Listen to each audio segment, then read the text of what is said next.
Ilmu yang sejati bukan sekadar kumpulan kata, bukan sekadar hafalan atau dalil yang melekat di lidah.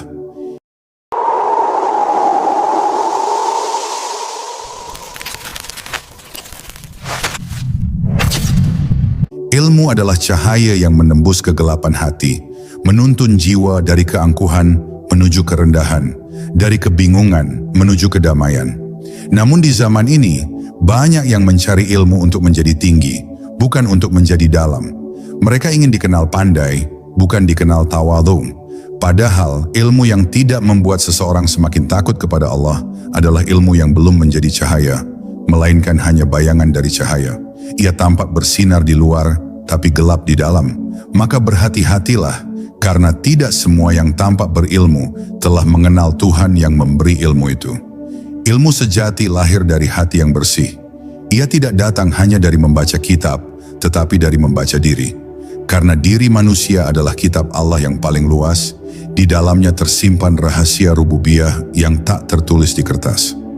Barang siapa belajar hanya dengan akal, ia akan menemukan batas. Tapi barang siapa belajar dengan hati yang tunduk, ia akan menemukan kehadiran Allah di setiap pengetahuannya. Itulah mengapa para arifin tidak sombong dengan pengetahuan, karena mereka tahu bahwa ilmu hanyalah pintu, bukan tujuan. Tujuannya adalah makrifat, pengenalan sejati kepada Allah.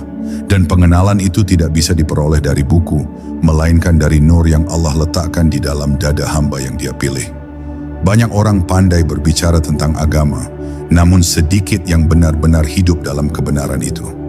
Lidahnya fasih menjelaskan ayat, tapi hatinya belum tersentuh oleh maknanya. Ia tahu apa itu ikhlas, tapi tidak ikhlas. Ia mengajarkan sabar, tapi mudah tersinggung. Ia mengutip hadis tentang kasih sayang, tapi ucapannya melukai. Inilah tanda bahwa ilmu belum menembus hati. Ia hanya berhenti di permukaan pikiran. Dan ketika ilmu tidak menghidupkan hati, ia justru menjadi hijab yang menutupi dari kebenaran. Orang merasa sudah tahu, padahal yang ia tahu hanyalah kulitnya. Ilmu yang tidak melahirkan akhlak adalah ilmu yang belum menemukan jiwanya. Ia seperti bunga tanpa aroma, indah dipandang tapi tak menyejukkan ruh siapapun yang mendekat. Sejatinya ilmu adalah amanah. Ia bukan untuk membanggakan diri, tetapi untuk menuntun diri dan orang lain menuju cahaya Allah.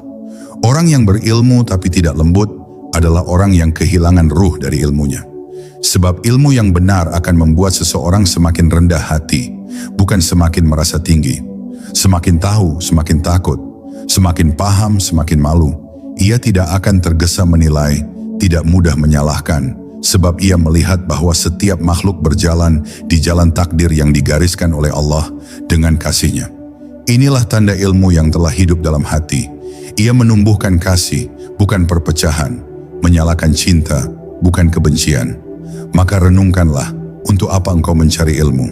Apakah untuk menambah pengetahuan atau untuk menambah kesadaran? Sebab ilmu yang tidak menambah kesadaran hanyalah beban bagi jiwa. Ilmu yang sejati akan membuatmu diam lebih banyak daripada berbicara, karena hatimu sibuk berdialog dengan Tuhan.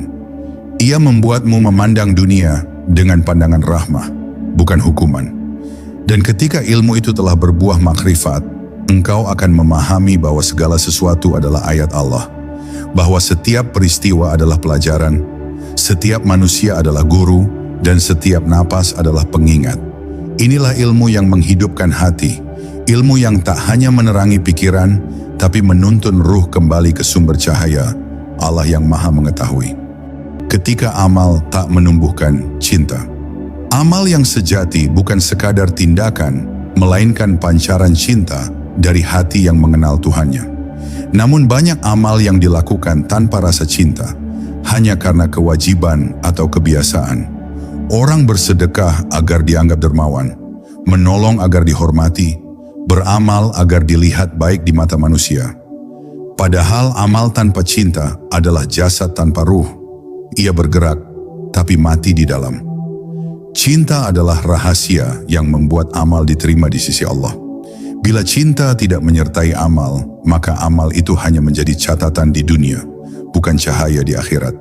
Maka jangan tanya seberapa banyak amalmu, tapi tanyalah, seberapa besar cinta Allah yang hadir dalam setiap amalmu. Karena satu amal kecil yang dilakukan dengan cinta lebih agung di sisi Allah daripada 1000 amal besar yang dilakukan demi nama. Cinta kepada Allah adalah bahan bakar dari seluruh amal kebaikan. Ia menjadikan amal bukan lagi kewajiban, melainkan kebutuhan.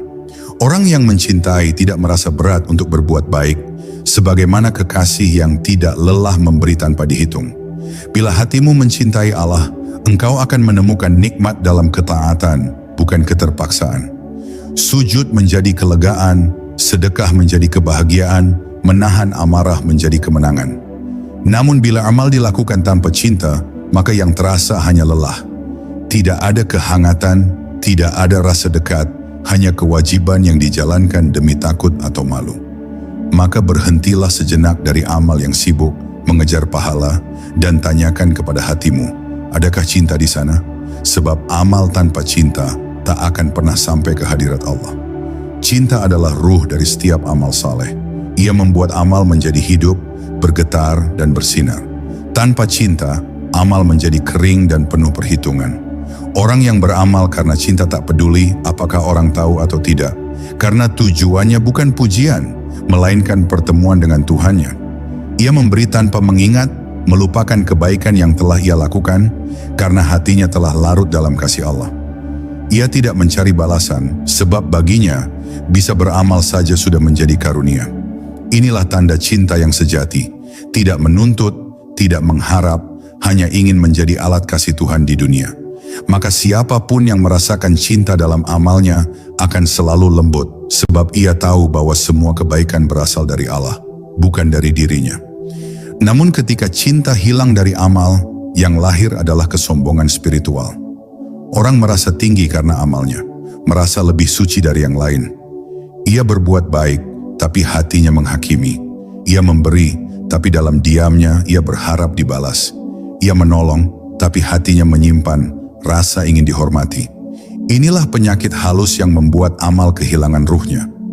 Penyakit yang membuat kebaikan berubah menjadi ujian bagi jiwa. Amal yang tidak menumbuhkan cinta hanya akan mempertebal ego, bukan menumbuhkan kerendahan.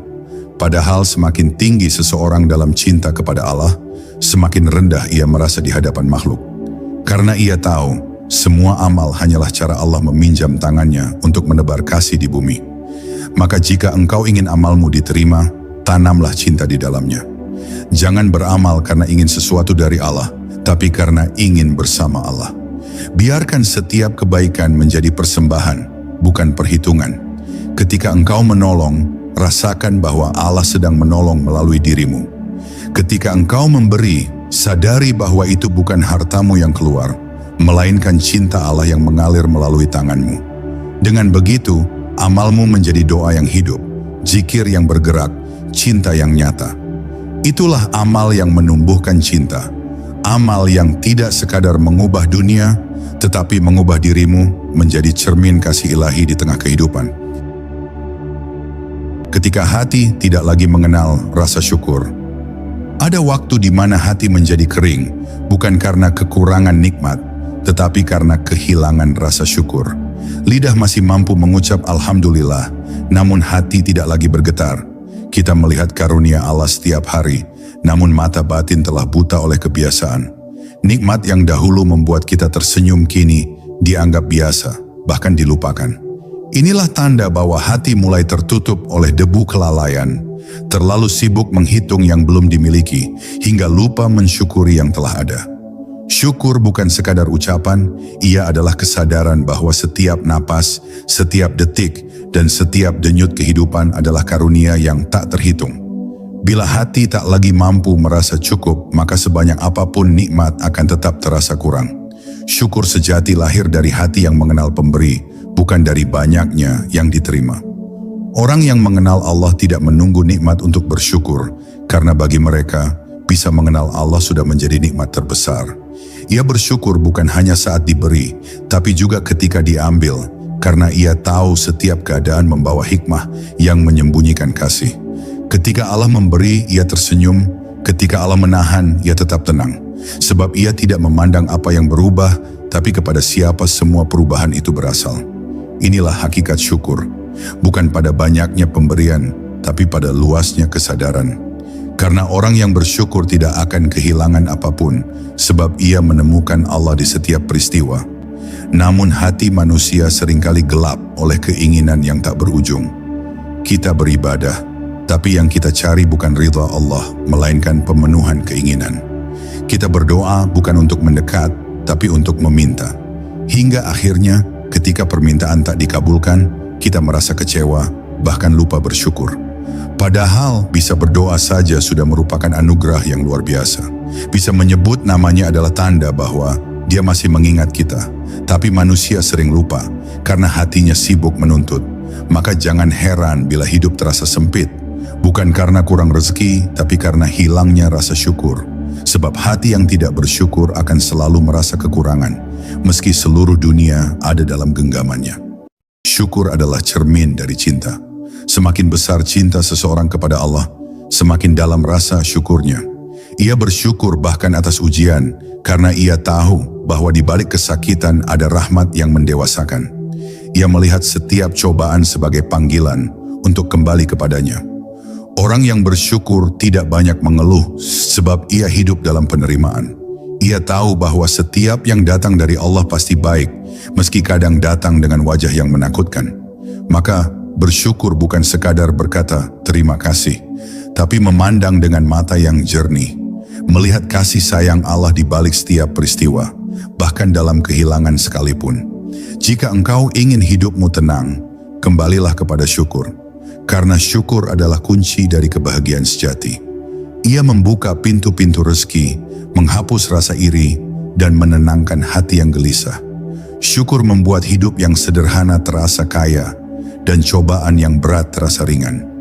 Maka biasakan hatimu untuk memandang dari sisi kasih Allah, bukan dari sisi kekuranganmu.